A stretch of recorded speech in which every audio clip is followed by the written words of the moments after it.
शिव शिव शिव शिव शिव शिव शिव शिव शिव शिव शिव. அருமை நண்பர் இளம்பிள்ளை உயர் திரு மாரிச்செட்டி ஐயா அவர்கள் 10ஆம் பாவமும் நவரத்னமும் என்ற அற்புத தலைப்பில் பாத்தீங்கன்னா பேச இருக்கின்றார்.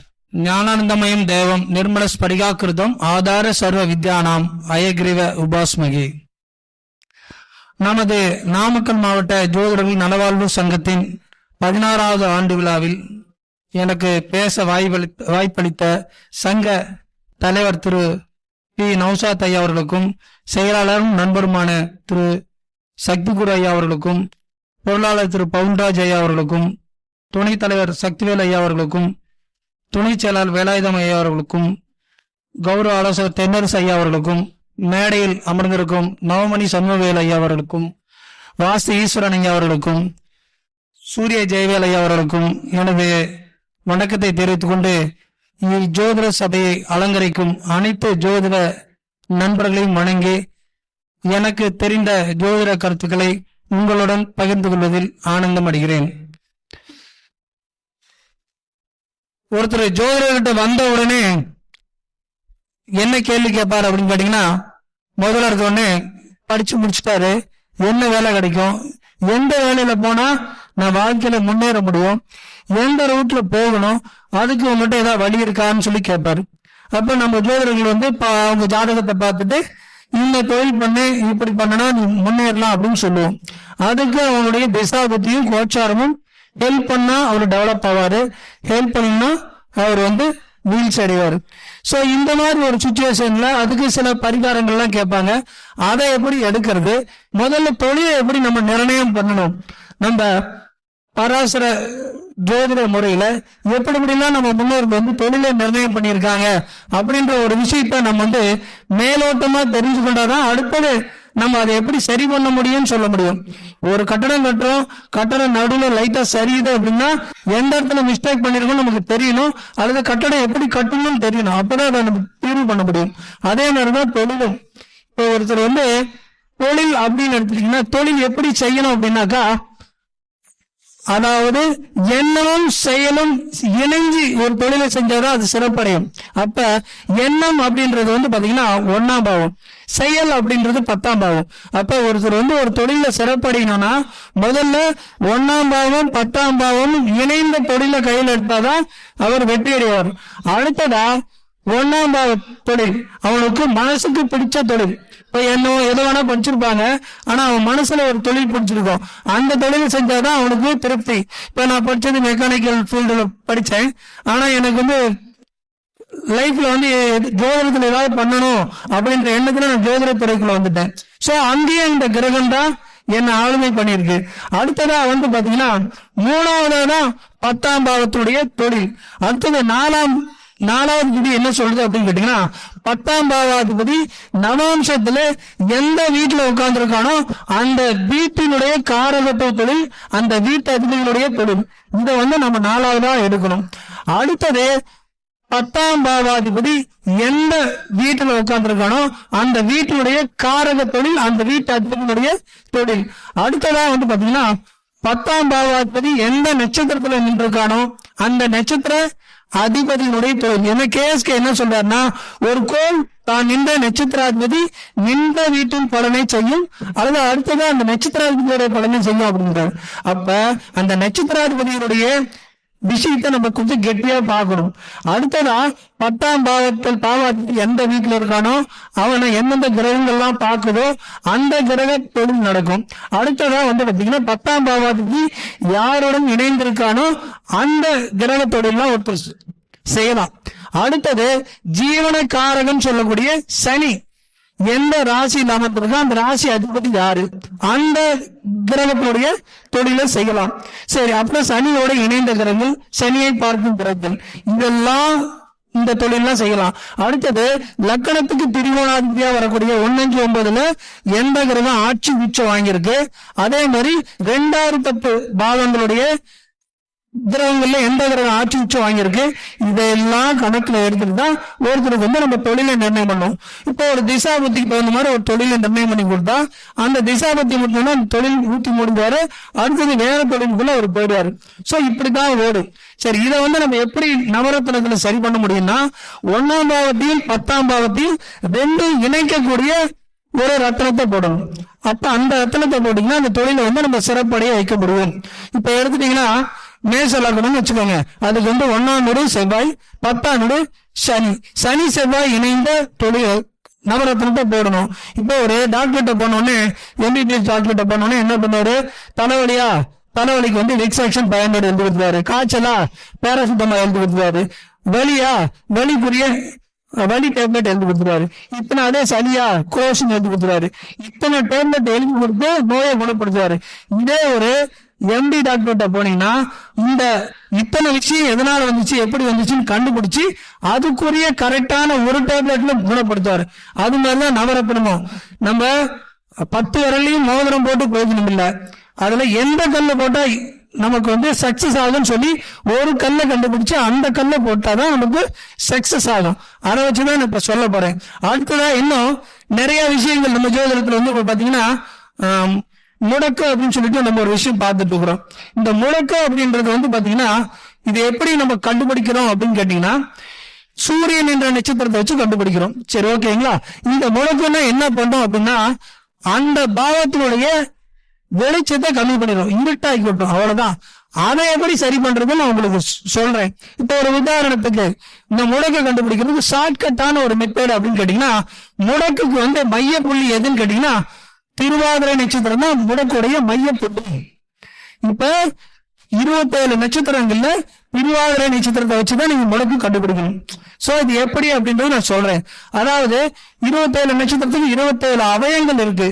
கிருத்திகைன்னா நம்ம தலை, ரோகிணினா நெற்றி, திருவாதிரைனா புருவம், திருவாதிரைனா கண், அதே மாதிரி புனர்பூசம்னா மூக்கு, பூசம்ன்றது கண்ணம், 2 கண்ணமும், ஆயிலம்ன்றது காது.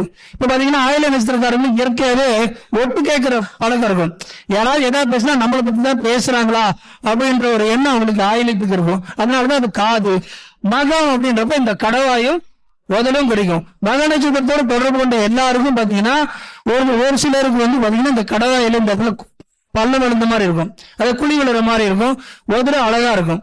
அதே மாதிரி பூரம் அப்படின்றப்ப வந்து வலது கை, உத்தரம் இடது கை, 2 கை விரல்களும் அஸ்தம், அதனாலதான் அஸ்தம் கை வைத்த இடம் பஸ்வம் அப்படிம்பாங்க. சித்திரை கழுத்து, யார் யாருக்குள்ள சித்திரை நட்சத்திரம் அவங்க கழுத்து அழகா இருக்கும், அழகு சின்னதா இருக்கும். அதே மாதிரி சுவாதிங்கிறது வந்து தோள்பட்டை, விசாகம் மார்பு, அனுசம் மேல் வயிறு, அதே மாதிரி கேட்டிங் வலது புட்டம், அதே மாதிரி மூலம் இடது புட்டம். இப்படி வந்து மூலம் அடுத்தது வந்து பூராடம் வந்து முதுகு தண்டு, அதனாலதான் வந்து அது வால்னு சொல்லுவாங்க. பூராடம் பிறந்து சேட்டை பண்ணுவாங்க, அதனால வந்து அது வால். அதே மாதிரி நம்மளுடைய உத்திராடம் உறுப்பு, திருவோணம் ஆணுறுப்பு, அதே மாதிரி வந்து அவிட்ட மலைக்குடி. இது மாதிரி வந்து நம்ம 27 நட்சத்திரத்துக்கு 27 அவயங்கள் இருக்கு. இதை வந்து நான் எதுக்காக இப்ப சொன்னேன்னா திருவாதிரை எதுக்கு எடுத்தேன்னு நான் சொல்றேன். திருவாதிரை என்பது கண். அப்ப இந்த திருவாதிரை என்ற கண் தான் வந்து ஒளி, அதாவது ஒரு விஷயத்தை நம்ம பார்த்து உணர வைக்குது. சாமி வணக்கம் சாமி. ஐயா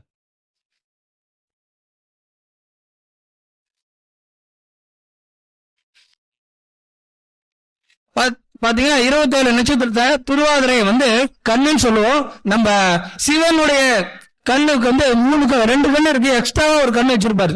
அப்ப தனக்கு வந்து எக்ஸ்ட்ரா கண்ணு இருக்கிற மாதிரி அந்த இடத்துல ஒரு பிரமையை உருவாக்கும் பொழுது அவருக்கே ஒரு சக்தி கிடைக்குதான். சோ அது மாதிரி நெற்றிக்கண் மாதிரி அந்த திருவாதிரை நட்சத்திரத்தை மையமா வச்சுதான் இந்த முடக்கு நட்சத்திரத்தை கண்டுபிடிக்கணும். எப்படின்னு கேட்டீங்கன்னா இப்ப ஒருத்தர் வந்து புனர்பூசத்துல சூரியன் இருக்கான்னு வச்சுக்கோங்க, அதனுடைய முடக்கு நட்சத்திரம் எங்க இருக்குன்னா திருவாதிரைக்கு பின்னாடி இருக்கிற அதே கவுண்டிங்ல பேக்ல போங்க. அப்ப புனர்பூசம் அப்படின்னா பேக்ல போனீங்கன்னா மிருகசீடம், திருவாதிரையே முடக்கு நட்சத்திரமா வரும். அப்ப இந்த ரோலை நீங்க எப்படி வேணா எண்ணி பாருங்க, கரெக்டா வரும். சோ இதுதான் வந்து முடக்கு நட்சத்திரத்தை கண்டுபிடிக்கக்கூடிய சரியான ரூட்.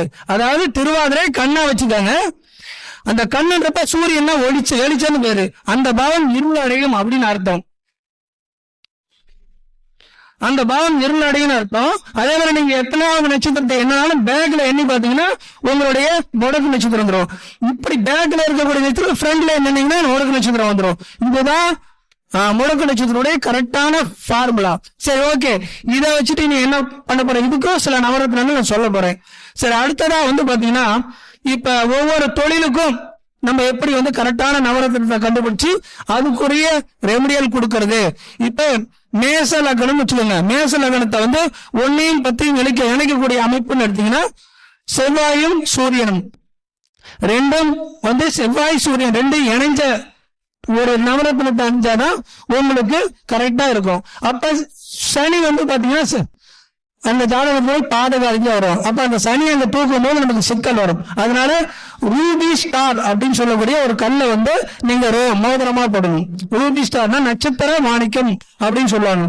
அடுத்தது ரிஷபத்தையும் கும்பத்தையும் இணைக்கக்கூடிய கல் அப்படின்னு எடுக்கும்போது அதுக்கு அக்வாமெரின் அப்படின்னு சொல்லக்கூடிய ஒரு கல், அதாவது கடல் நீளத்தினுடைய வர்ணத்தில் இருக்கக்கூடிய கல்லை மோதிரமா அணியணும். அடுத்தது மிதுனத்தையும் நீளத்தையும் இணைக்கக்கூடிய கல் தேன் கலர்ல இருக்கக்கூடிய பெரிடாட் அப்படின்னு சொல்லுவாங்க.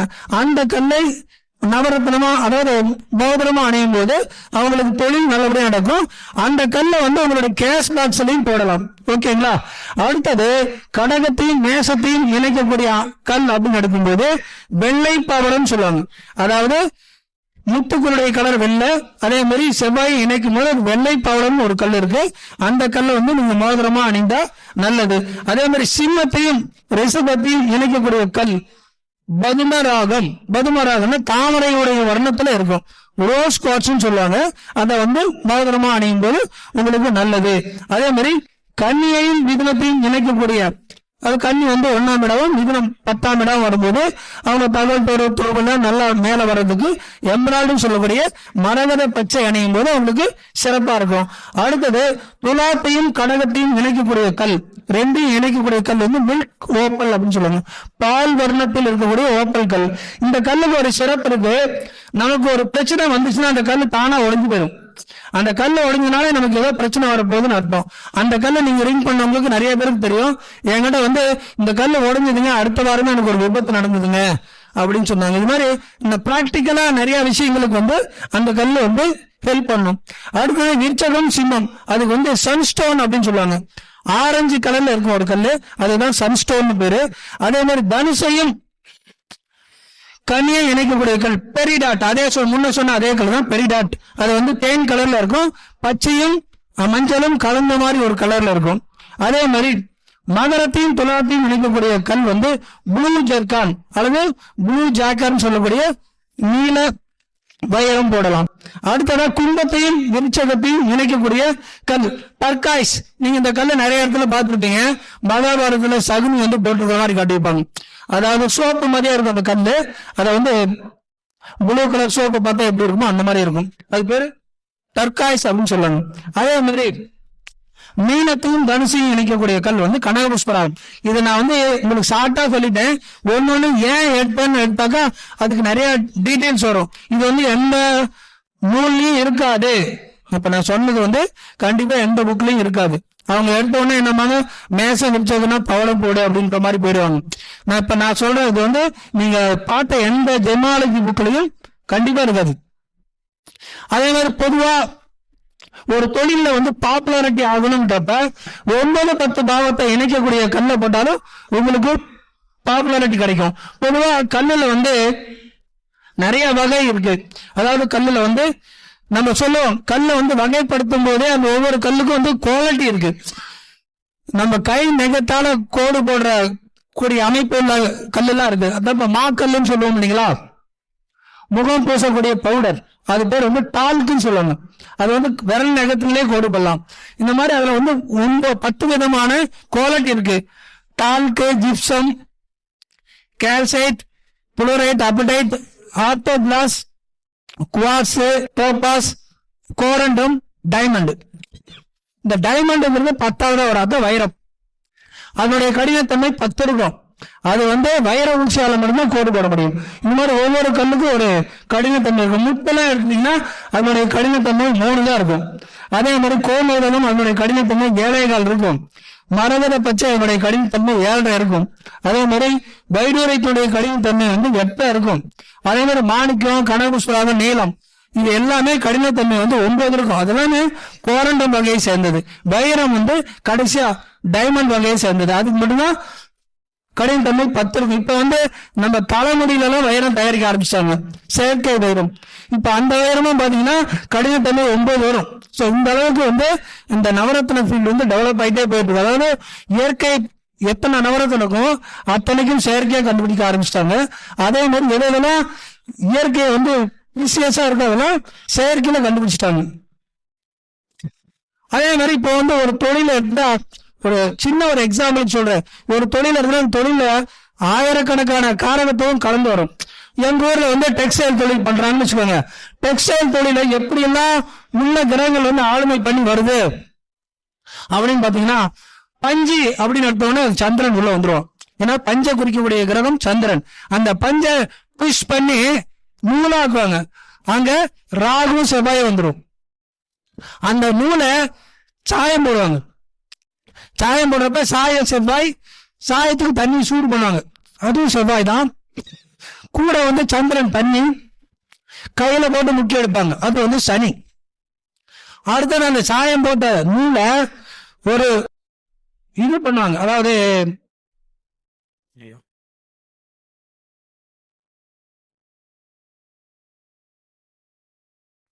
நன்றிங்க. இப்ப சாயம் போட்ட நூலை வார்ப்பு போடுவாங்க. வார்ப்புக்கு வந்து ஒரு வரையறை இருக்கு. இந்த வரையறை என்னன்னு கேட்டீங்கன்னா, இத்தனை நூல் கொண்டு வந்து இந்த இடத்துல பண்ணணும் அப்படின்றது வந்து அதனுடைய வரையறை. அது வந்து புதன், அடுத்தது சுக்கிரன், அதை வந்து இயந்திரத்தை வச்சு சுத்துவாங்க, அது வந்து செவ்வாய். அந்த வார்ப்பு போட்ட அந்த நூலை அந்த பீல கொண்டு வந்து தறியில வந்து புனைப்பாங்க. அந்த தறியில புனைக்கும் போது அது என்னவா மாறும் கேட்டீங்கன்னா, அவர் எச்சு தொட்டு தொட்டு புனைப்பாரு. உள்ள வந்து மீறி ஊக்கு மாதிரி வச்சு எடுத்து புனைப்பாங்க. அந்த இடத்துல வந்து எச்சுன்றப்ப சந்திரன் வரும், மேலோல பண்ணாங்க அங்க சனி வந்துடும். இந்த அச்சு புனைக்கிறவங்க வந்து ஒவ்வொரு ரகத்துக்கும் ஒரு மாதிரி பண்ணாங்க. அடுத்தது அந்த அச்சு புனைச்சதுக்கு அப்புறம் அந்த ஒரு நூல் மேல நூல் இறங்கணும். அதுக்கு ஒரு டிசைன் இருக்கு, அட்டை இருக்கு, ஜாக்கார்டு அட்டைன்னு சொல்லுவாங்க. அந்த ஜாக்கார்டு அட்டைக்கு வந்து முதல்ல ஒரு டிசைன் போடுவாங்க, என்ன டிசைன்ல பண்ண போடணும். அந்த டிசைன் வந்து சுக்கிரனும் புதனும். அந்த டிசைன் போடுறதுக்கு அப்புறம் அதை கொண்டு போய் அட்டையில பஞ்சு பண்ணுவாங்க. அங்க சுக்கிரன், அதே மாதிரி புதன், பஞ்சு பண்றது செவ்வாய். இந்த காரகத்தும் உள்ள வரும். அந்த அட்டையை போட்டு துணி நெஞ்சு முடிக்கிறாங்க. துணி நெய்கிற தறி வந்து செவ்வாய் சுக்கிரன். தறி துணி நெஞ்சுப்பாங்க. நெஞ்சதுக்கு அப்புறம் அந்த துணியில ஒண்ணு எம்ப்ராய்டிங் போடுவாங்க. எம்ப்ராய்டிங் செவ்வாய் சுக்கிரன். இல்ல நான் எம்ப்ராய்டிங் போடல அப்படின்றப்ப ஸ்கிரீன் பிரிண்ட் பண்ணுவாங்க. ஸ்கிரீன் பிரிண்ட் பண்ணும்போது செவ்வாய் சுக்கிரன் ராகு, இது ஸ்கிரீன் பிரிண்ட். கூட சனி கையில போட்டு இழுப்பாங்க, அது சனி. இந்த ஸ்கிரீன் பிரிண்ட் பண்ணி முடிக்கிறாங்க. பண்ணி முடிச்ச துணிய போய் ஃபேப்ரிகேஷனுக்குள்ள போகுது, அதாவது கட் பண்றாங்க, மாடலிங் மாதிரி பண்றாங்க. அப்ப ஒண்ணு மாதிரியே நிறைய பண்ணுவாங்க. ஒண்ணு மாதிரியே நிறைய பண்ணா ராகு உள்ள வந்துடும், அதே மாதிரி சுக்கிரனும் செவ்வாயும் உள்ள வந்துடும். இதெல்லாம் பண்ணி முடிச்சுட்டு அடுத்ததா வந்து ஆயத்த ஆடையா மாறும். சந்திரனும் சுக்கிரனும் சேர்ந்து ஆயத்த ஆடையா மாறிடும். அந்த ஆயத்த ஆடையை கொண்டு போய் ஒருத்தர் ட்ரேட் பண்றான், அங்கதான் சுக்கிரன் புதன் வருது, அவன் தான் அதிகமான லாபம் சம்பாதிக்கிறான். அப்ப எந்த இடத்துல இவன் இருக்கிறான்னு பார்த்து அதுக்கு தகுந்த மாதிரி அவன் தொழிலை நிர்ணயம் பண்ணி அந்த இடத்துக்கு தகுந்த மாதிரி நம்ம ஒரு நவரத்னத்தை பிக்ஸ் பண்ணணும். இதுதான் வந்து கரெக்டான ஒரு ரூட். இது மாதிரி ஒவ்வொரு இடத்துலயும் கிரகங்கள் வந்து ஒர்க் ஆகிட்டே இருக்கும்.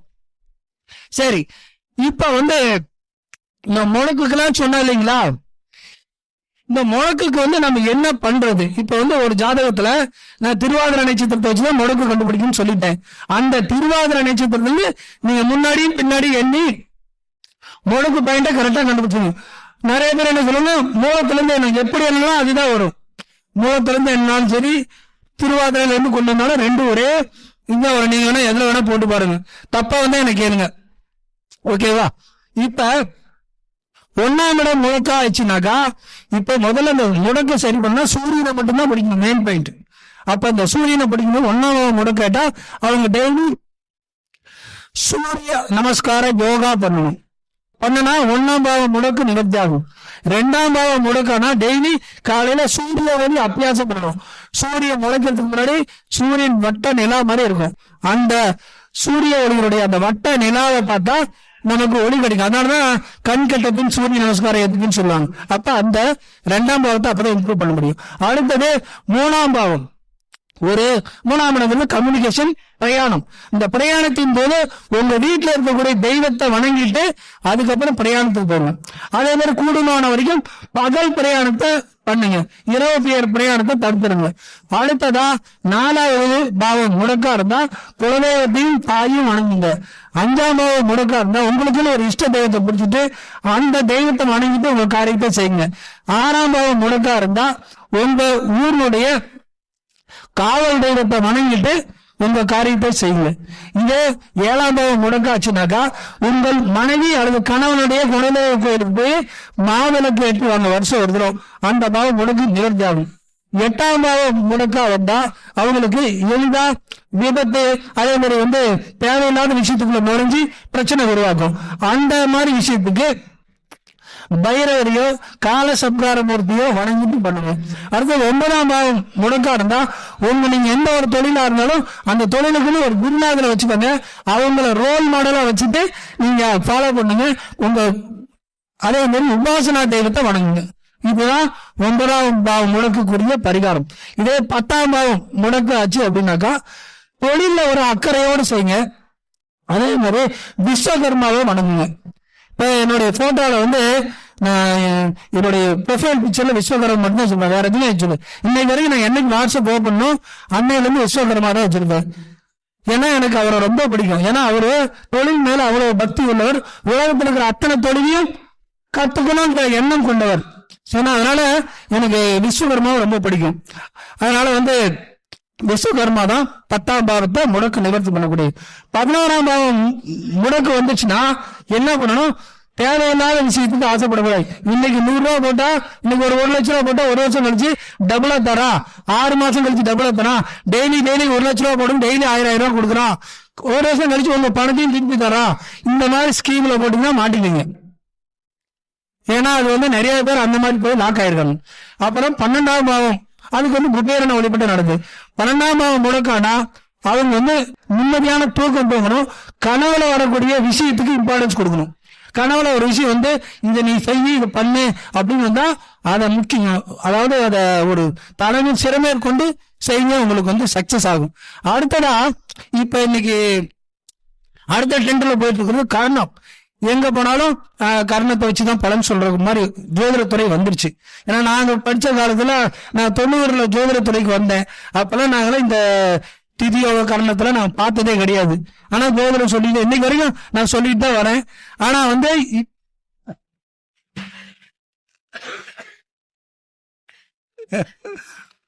ஏன்னா அந்த 90 காலத்துல நாங்க இப்பயாவது உங்களுக்கு யூடியூப் திறந்தா நிறைய விஷயம் வருது.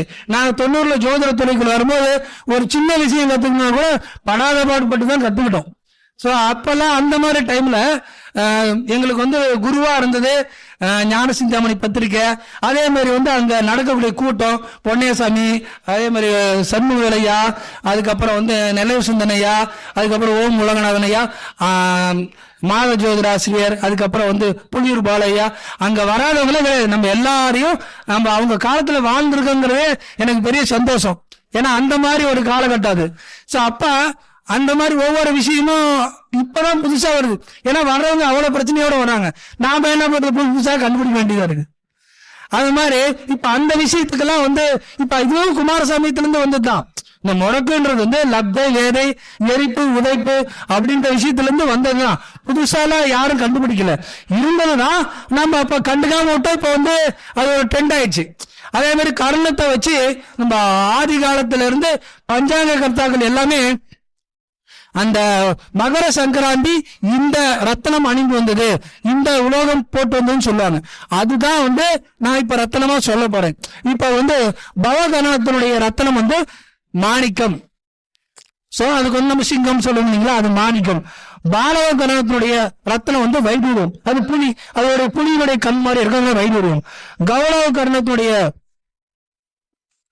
பன்றி, அது வந்து நம்ம ஒரு பணம் சேர்த்தனாலே பன்றி தான் சொல்லுவோம். அதனாலதான் வராகிய வழிபட்ட பணம் சொரும்பாங்க. அதே மாதிரி சைனீஸ்ல வந்து பன்றி உருவத்துல உண்டியல் போட்டு காசு போடுவாங்க. சோ அதுக்கு வந்து சொர்ணம் அல்லது ராஜவர்த்தனின்னு ஒரு கல் இருக்குங்க. ராஜவர்த்தனிங்கிறது சொர்ண கலர்ல இருக்கும், அதாவது தங்க கலர்ல இருக்கும், மேல டாட் டாட்டா இருக்கும். நம்ம ஆதி காலத்துல என்ன பண்ணோம்னா குழந்தைங்களுக்கு அது டாலரா போடுவாங்க, எங்க பசங்க கூட போட்டோம். சோ அந்த கல்லு வந்து கேஷ் பாக்ஸ்ல வைங்க, உங்களுக்கு சக்சஸ் கிடைக்கும். தைத்துளை கரணம் கழுதை, அதனுடைய இது வந்து நீலக்கல் வந்து கேஷ் பாக்ஸ் வைக்கணும், ரத்தனமா போடலாம். கரசை யானை, ஒரு விஷயத்த பெருசாக்கணும்னா அதுக்கு வந்து கோமேதகம் தான், அப்ப கோமேதகம் பண்ணிக்கலாம். பனிசை, அதனுடைய இது வந்து காளை முத்து. அதே மாதிரி பத்தரை, அதனுடைய இது வந்து வெள்ளி, வெள்ளிக்கு பதிலாக மில்க் ஓப்பல் போட்டுக்கலாம். அதே மாதிரி வந்து சகுனி, அதனுடைய கல் வந்து பவளம். சோ அதே மாதிரி வந்து சதுஷ்பாதம் வைரம், அதுல வந்து நீங்க மூல நூல்லாம் பாத்தீங்கன்னா வஜ்ரம்னு போட்டிருக்கோம், வஜ்ரம்னா வைரம். அதே மாதிரி நாகவத்துக்கு வந்து ஸ்படிகம், அது படாகம்னு போட்டிருக்கோம். அது அதுலயே ஸ்பெல்லிங் மிஸ்டேக் வந்திருக்கு. அதுக்கப்புறம் அதை உரை எழுதுல நிறைய பேரும் படாகம்னே போட்டுட்டு வந்துட்டாங்க. நீங்க வேணா பழைய புத்தகத்துல போய் போட்டு பாருங்க, அதுல ஸ்படிகம்னு போட்டு ஸ்படாகம் போட்டிருக்கோம். அதை அவங்க வந்து அது என்னன்னு புரிஞ்சுக்காம ஸ்படாகம்னே போட்டு கடைசி வரைக்கும் கொண்டு வந்துட்டாங்க. அதே மாதிரி கிறிஸ்து கணத்துக்கு வந்து கனக புஷ்பராகம், இது வந்து அந்த ரத்தனத்துக்குரிய அந்த கரணத்துக்குரிய ரத்தனங்கள். சரி, இப்போ ஒருத்தருக்கு ஒரு பிரச்சனைன்னு வந்தாக்கா முதல்ல வந்து நம்ம முன்னோர்கள் எப்படி தீர்ப்பாங்கன்னா மந்திரத்தை வச்சு தீர்ப்பாங்க. ஒரு மந்திரத்தை சொல்லுப்பா சரியாயிருப்பாங்க. ரெண்டாவது அதுக்குரிய தந்திரம். தந்திரம்னா ஒரு பிரச்சனையை தீர்க்கறதுக்கு ஒரு ஷார்ட்கட். இப்போ ஒருத்தனுக்கு சாப்பிடும் போது பள்ளி வாழ் வந்து பள்ளி சாப்பாட்டுல இருந்திருக்கு, வாழ் மட்டும் காணும். அவன் சாப்பாடு சாப்பிட்டான், எதை சாப்பிட்டாலும் வாமிட்டு வந்துட்டே இருக்கு. அவனால் தீர்வு பண்ணவே முடியல. நிறைய வைத்தியர்கிட்ட போயிட்டான், தீர்வே பண்ண முடியல. அதுக்கப்புறம் ஒரு வைத்தியர்கிட்ட போனோன்னு அவரு நான் அவனுக்கு சரி பண்றேன்ப்பா அப்படின்னு சொல்லிட்டு அவனுடைய வாமிட்ல இருந்து பள்ளி வாழை எடுத்துட்டாரு.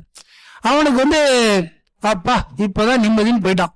அதுக்கப்புறம் சிஷ்யை கேட்கிறாரு, ஏங்க ஏன் முன்னாடி என்கிட்ட தானே சொல்லி பின்னாடி இருக்கக்கூடிய பள்ளி வாழை கட் பண்ணி அவனுடைய வாமிட்ல போட சொன்னீங்க, அவன் நம்பிட்டு போயிட்டான். இதுதான் தந்திரம். அதோட அவன் மனசுல ஒரு விஷயம் நம்ம உள்ளுக்குள்ள போச்சுன்னா 24 மணி நேரத்துல டைஜஷன் ஆயிரும். இன்னமும் நிறைய பேர் எனக்கு அவன் செய்யணும் வச்சுதான், இவன் செய்யணும் வச்சுதான், எனக்கு சாப்பாட்டுல மருந்து கொடுத்துதான், அவனுக்கு நான் இதாயிட்டேன்னு சொல்லி இன்னமும் பயந்து போயிட்டே இருக்காங்க. சோ எந்த ஒரு ஈடு மருந்தாகட்டும் எதாகட்டும் நம்ம உடம்புல 24 மணி நேரத்துக்கு மேல இருக்காது. சோ இது ஒரு உண்மை. இதுக்கு அடுத்ததா எந்திரம்ன்றது அதுக்குரிய ஒரு இதை உருவாக்கி அதுக்கு கொடுக்கறது தான் எந்திரம்.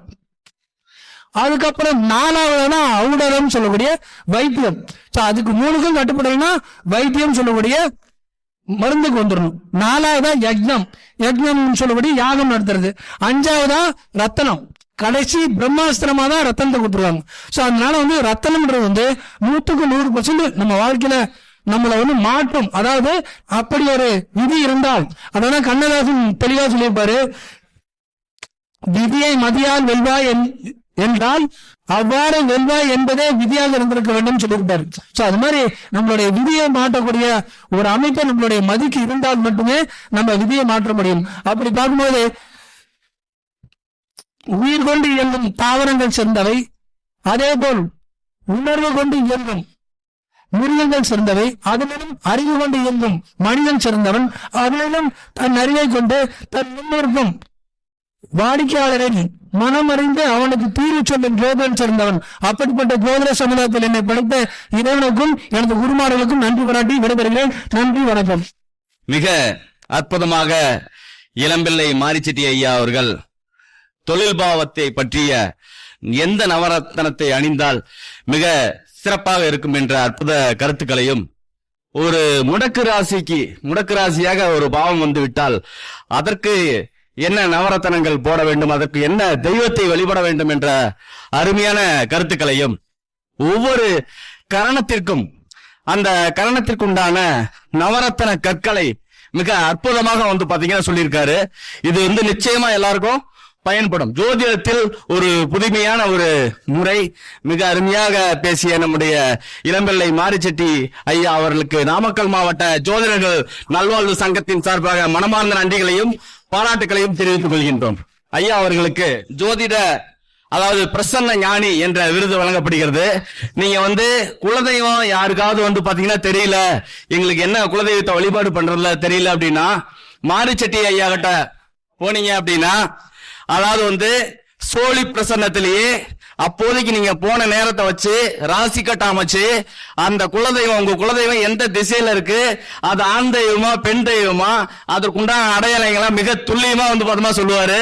அதற்காக ஜோதிட மகா பிரசன்ன ஞானி என்ற விருது வழங்கி கௌரவிக்கப்படுகிறது. அதை பொன்னையா சுவாமி ஐயா அவர்களும் நவமணி சண்முகவேல் ஐயா அவர்களும் வழங்கி கௌரவிப்பார்கள்.